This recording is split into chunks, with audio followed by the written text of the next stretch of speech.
Questions for reflection. Paul's message to the Christians in Corinth are what is called in Greek the kerygma, the apostolic proclamation of Jesus Christ. This brief proclamation contains the core of the gospel. Catholics are often not familiar with the term kerygma. Literally, the word means preaching.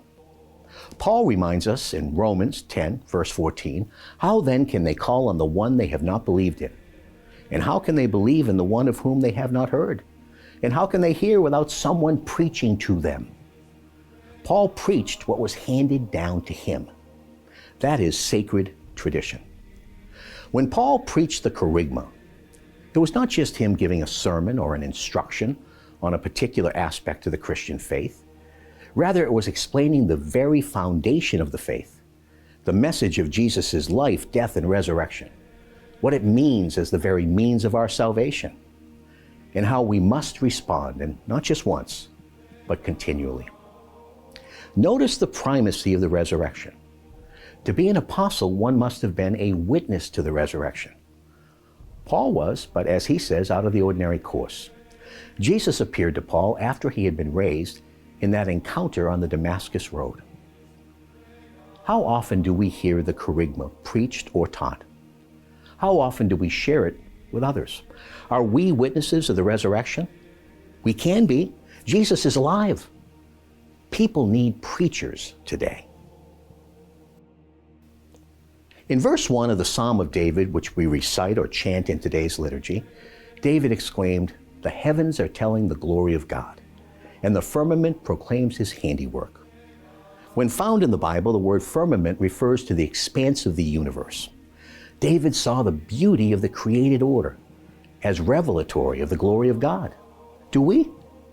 Creation is a grand masterpiece by the divine artist.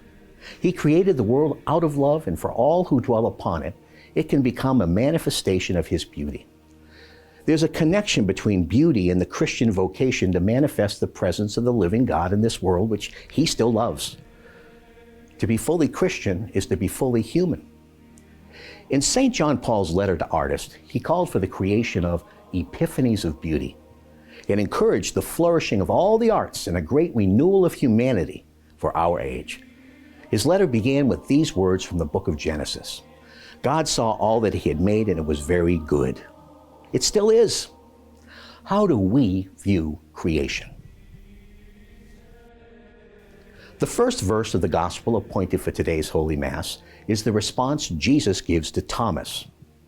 Jesus had just finished telling the disciples that he is going to prepare a place for them. He says, "You know the way where I am going."